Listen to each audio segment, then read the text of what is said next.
पिछले वीडियो में हमने देखा था किस प्रकार लोगों को चमत्कारी तरीके से ज्ञान मिलता था, लेकिन आज के वीडियो में हम उससे भी ज्यादा चौंकाने वाले हादसों को देखेंगे। इन लोगों को किसी और व्यक्ति के पूरे जीवन की घटनाओं का सटीक ज्ञान है। घटना है लुधियाना की, जहां गुरप्रीत अपने पिछले जन्म सतनाम होने का दावा करता है। कि गुरप्रीत ने पूरे घर वालों को पहचाना और कनाडा गई एक बहन जब वापस आई तो उसकी भी पहचान बताई। जितनी मौसी है, जितने यानी कि रिश्तेदार इसके, जिसको जानता था जी ये पहले, और एक कनाडा में इसकी मौसी की लड़की, उसकी फोटो में पहचान लिया कि भी ये मेरी सिस्टर है। हैंडराइटिंग एक्सपर्ट का दावा है कि उन्होंने सतनाम की स्कूल की कॉपी मंगाई और गुरप्रीत की हैंडराइटिंग से उसका मिलान किया तो हूबहू दोनों की हैंडराइटिंग एक निकली। साथ में एक सच्ची कहानी निकली उधार की। जैसे उसने पहचान लिया, जाति पेरेंट्स को पहचान लिया, सिस्टर को, दोस्त को जिसके साथ वो लास्ट टाइम जा रहा था, और उसके दौरान ही एक दुकानदार से उसने कापी उधार ली थी, वो भी वहाँ पे आ गया। उसने उससे पूछा कि भी आपने कापी उधार ली थी मेरे से, आपको याद है? कहता हाँ। फिर उसने कहा कि निकालो 3 रुपये। वो कहते 3 रुपये थोड़ी थे, 2 रुपये थे। तो वो भी क्या, हाँ 2 रुपये थे, तो मैंने तो झूठ बोला था कि 3 रुपये थे। तो ऐसे ही कोई इंस्टेंसेस थे जो जिसके साथ हैपन होता है वो उसी को पता होता है। अब आइए प्रकाश की कहानी जाने, जो अपने पिछले जन्म में निर्मल जैन होने का दावा करता था। बात ये करते थे कि वो जाने की कहते थे कि साहब मेरे पिताजी जो वहाँ रहते हैं कोसी जो है, मैं कोसी जाऊँगा।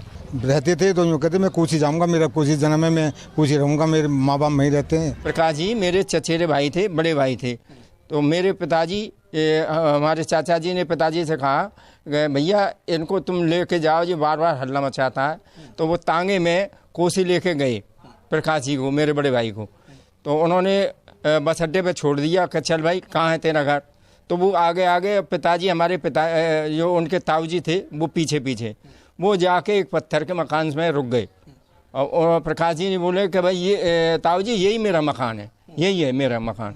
तो वो अंदर गए, वहाँ के लोग बाहर निकले कि क्या बात है, और जी अपना नाम निर्मल बताता है, निर्मल जैन। तो उन्होंने ताज्जुब किया कि हाँ भाई हमारा बेटा था निर्मल जैन, और वो गुजर गया।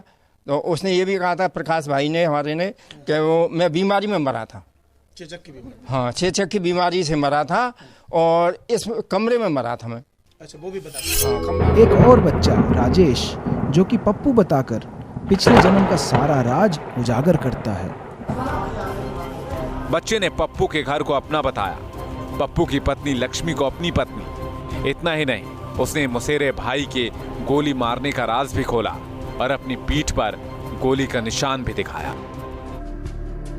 सवाल उठता है कि अगर इस जन्म का राजेश पिछले जन्म का पप्पू नहीं है तो उसने पप्पू के घर की हकीकत कैसे बयां की? अगर आज का गुरप्रीत कल का सतनाम नहीं है तो सतनाम से उसकी हैंडराइटिंग कैसे मिलती है? या फिर अगर प्रकाश का जन्म निर्मल का पुनर्जन्म नहीं था तो उसने अनजान के घर में सटीक दस्तक कैसे दे दी? अब आप भी हर भारतीय की तरह यही बोलेंगे कि ये तो केवल हिंदुओं की प्रोपेगेंडा है। तो आइए अब आपको मिलाते हैं एक अमेरिकी वैज्ञानिक इयन स्टीवनसन से, जिन्होंने 40 साल तक अंतर्राष्ट्रीय स्तर पर इस प्रकार की घटनाओं का शोध किया। Ian Stevenson was the chairman of the Department of Psychiatry. When he heard about these cases from various parts of the world of very young children who said that they remember previous lives, and he was curious enough where he decided to investigate and spent the next 40 years of his career traveling to various parts of the world. And he and his colleagues during that time, we've now collected over 2,500 cases of these young children who are making these claims. So this is a worldwide phenomenon. It takes place in places and families with a belief in reincarnation and places and families without a belief in reincarnation.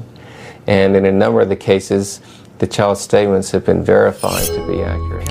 Gus Taylor, जो कि पिछले जन्म में अपने ही दादा August Taylor थे, totally against her own religious upbringing. I grew up a Southern Baptist. My father's a Southern Baptist minister, and Southern Baptists certainly don't, teach anything about reincarnation. So that was not, that was furthest from my mind when Gus started saying these things.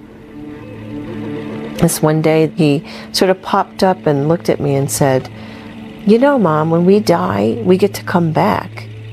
And he looked at me again and he said, I used to be big and now I'm a kid again. And he was just very excited about this.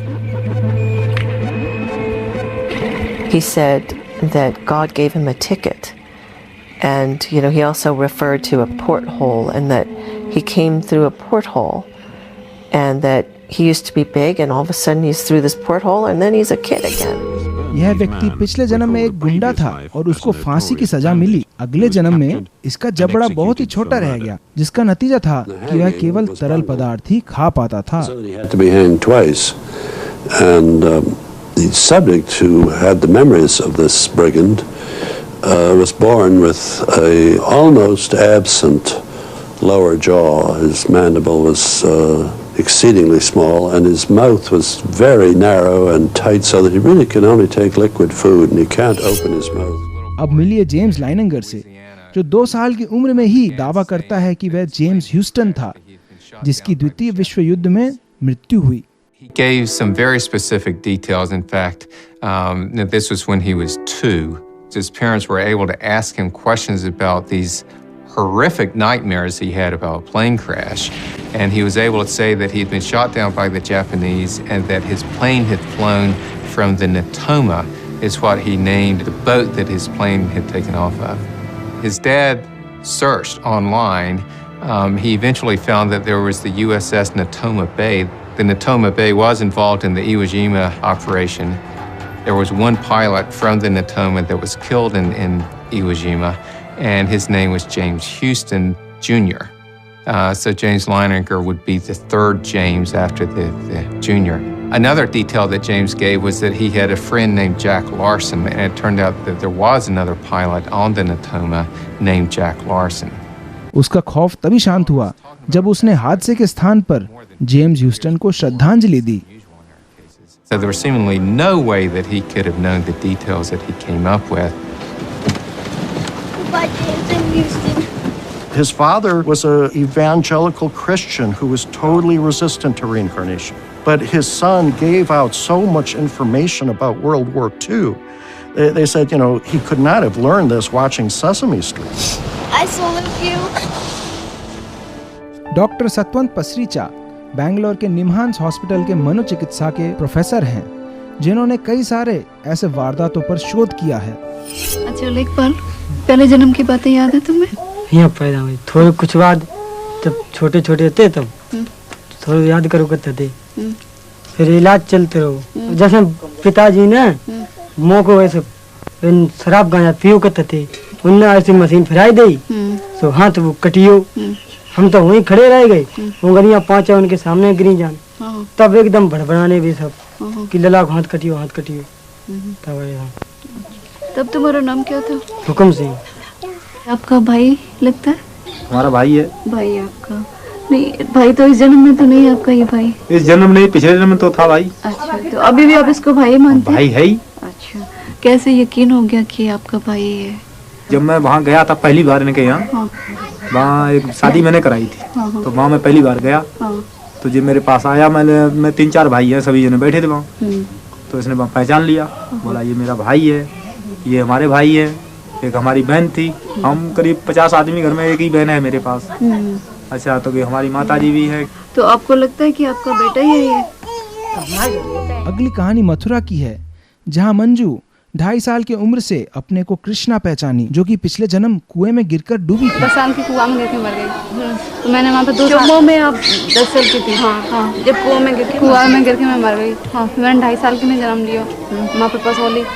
तो फिर वहाँ पे हमारे ताऊ जी है ना, कपड़ा मतलब तगादा करने जाते थे, तो वो मैंने पहचान ली हमारे ताऊ जी हैं। उसने कही कि नहीं पिछले जन्म की। हाँ, उसने कही कि नहीं हमारी लड़की तो मर गई। मैं नहीं, मेरे ताऊ जी हैं तुम।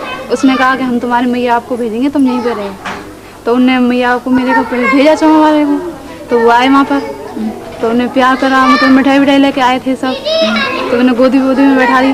Manju has divided her life between these two families. Manju का नाम है ही ना कोई। कृष्णा ही। जैसी कृष्णा अपनी बेटी है। कृष्णा है जैसे हमारी पहली बेटी, ऐसी ये है। और ये बच्चे आपको अपने कहते नाना कहें हमसे, या आप नानी कहें। नानी बोलते हैं। प्यार से राखे हमने, थोड़े कोई दूसरे समझ के राखे हमने। और आज की आखिरी वारदात सुमित्रा, जो कुछ घंटे मृत घोषित की गई, लेकिन लौटने पर शिवा में परिवर्तित हुई। थोड़ा हमारे आंसू भी आ गए। हमने कि जब इतना बतलाती, फिर उसने बच्चों का नाम लिया, सब पूरा अपना। उसके बाद जो है इस तरह से सब, फिर हमने उनसे कहा भी ठाकुर से रोके भी, तो दूसरे दिन हम यहाँ लेकर के आए उसे। जब यहाँ लेकर के आए तो मैंने वाइफ को जो था अलग बैठा लिया था, इसी मकान में थे जब आप आई थी। तो मैंने कहा, जब उसने देखा तो उसे कोई यही नहीं दिखानी कि मम्मी कहाँ है। तो उसने कहा यहाँ तो मम्मी है नहीं। हमने कि देखो इन्हीं में बैठी, और लेडीज थी सब। वहाँ सब औरतें थी, वहाँ बोली कि मम्मी तो यहाँ नहीं है। फिर उसके बाद में पिताजी उनके बोले मम्मी को देखो कहाँ है। तो इधर उधर देख के तो कमरा में पहुँची, अंदर हम बैठे थे, वहीं जाके मम्मी मम्मी कह के रोने लगी हमारे। Sumitra identified 22 relatives of the dead girl from photographs. 5 years after Sumitra allegedly became possessed by Shiva, we called unannounced at the isolated village where Sumitra lives. Sumitra agreed to talk to us, but made it very clear she was as certain as ever about her inner identity. अच्छा, ये पूछना है तुमसे सुमित्रा मैंने कि नहीं, सुमित्रा मत बोलो मुझसे। हाँ, अभी शिवा ही हो तुम? हाँ, अच्छा। क्यों? क्या होकर के इस दुनिया में जो पैदा हो जाता है, हाँ। वो क्या बार बार बदल जाता है बहन जी? अच्छा, नहीं, पहले बदल चुकी हो ना तुम, इसलिए नहीं, तो मैं एक बार जब बदल चुकी हूँ, जब मैं एक बार शिवा हो चुकी हूँ, तो क्या बार बार सुमित्रा बन सकती? तुम अभी शिवा ही हो? हाँ, और क्या सुमित्रा बन जाऊंगी? तो सुमित्रा के बारे में तुम कोई बात याद है? नहीं है, नहीं है, वो मैंने पहले ही कहा, वो अब कह रही हूँ। शिवा के बारे में तो तुम्हें क्या क्या याद है? वो पहले बता चुकी हूँ, जैसे बचपन से। हाँ, 2 बच्चे हैं, वो भी आप जानती हो। अच्छा। हाँ, जैसे खत्म हुई थी वो भी मैंने बता दिया था। तो आप भी हैरानी होंगे किस प्रकार ये छोटे बच्चे अपने पिछले जन्म याद रखते हैं। और हमने पिछले वीडियो में भी जो देखा था कि ये कलाएं कहाँ से आती हैं, ये याददाश्तें कहाँ से आती हैं, और केवल इन्हीं बच्चों के साथ क्यों होती है। तो भगवत गीता में भगवान कृष्ण बोलते हैं, सर्वस्य चाहम हृदि सन्निविष्टो मत्तः स्मृतिर्ज्ञानम अपोहनम च। इसका अर्थ ये है कि भगवान सभी के हृदय में परमात्मा रूप में निवास करते हैं, और उन्हीं से ज्ञान, स्मृति और विस्मृति ये सभी उन्हीं से आती हैं। तो भगवान जिनको चाहें उन्हें ये अनोखे मानसिक शक्तियाँ दे सकते हैं, उनको पिछले जन्म की यादें दिला सकते हैं। कुछ कारण होगा भगवान का, लेकिन इससे ये निश्चित पता चलता है कि हमारे वैदिक शास्त्रों का ज्ञान एकदम सटीक है, एकदम सही है। ये ज्ञान पूरे विश्व भर में श्रील प्रभुपाद जी, अभय चरणारविंद भक्ति वेदांत स्वामी प्रभुपाद जी द्वारा अंतर्राष्ट्रीय स्तर पर फैलाया गया है। श्रीमद् भगवद गीता यथारूप ग्रंथ के रूप में 80 भाषाओं से ज़्यादा पूरे विश्व भर में ये ज्ञान दिया जा रहा है। और आप सभी से भी अनुरोध है, कृपया करके इस भगवद गीता ग्रंथ को बहुत गंभीरता से, बहुत गहराई से पढ़िए, समझिए, क्योंकि ये स्वयं भगवान द्वारा दिया गया ज्ञान है। इससे बढ़ के और कोई ज्ञान नहीं है। और हम देख पा रहे हैं कि वैज्ञानिक भी, आधुनिक वैज्ञानिक भी इसी निष्कर्ष पे पहुंच रहे हैं धीरे धीरे। और जैसे जैसे शोध बढ़ेगा वैसे वैसे भगवद गीता की और कई सारी बातें सच साबित होंगी। तो मुद्दे की बात यह है कि अगर पुनर्जन्म होता है तो हर व्यक्ति अपने कर्म फलों का भागीदार है। जैसे कर्म करेंगे वैसे फल मिलेगा। तो सही क्या है, गलत क्या है, इसको जानने के लिए आप स्वयं भगवद गीता को पढ़िए। जब हमारे पास स्वयं भगवान द्वारा दिया गया ज्ञान है तो इधर उधर से ज्ञान स्वीकार करने की क्या आवश्यकता है। आप स्वयं भगवद गीता को पढ़िए और इस प्राचीन ज्ञान के भंडार को स्वीकार कीजिए। इस प्रकार से वास्तविक सुख शांति प्राप्त कर सकते हैं। हरे कृष्णा।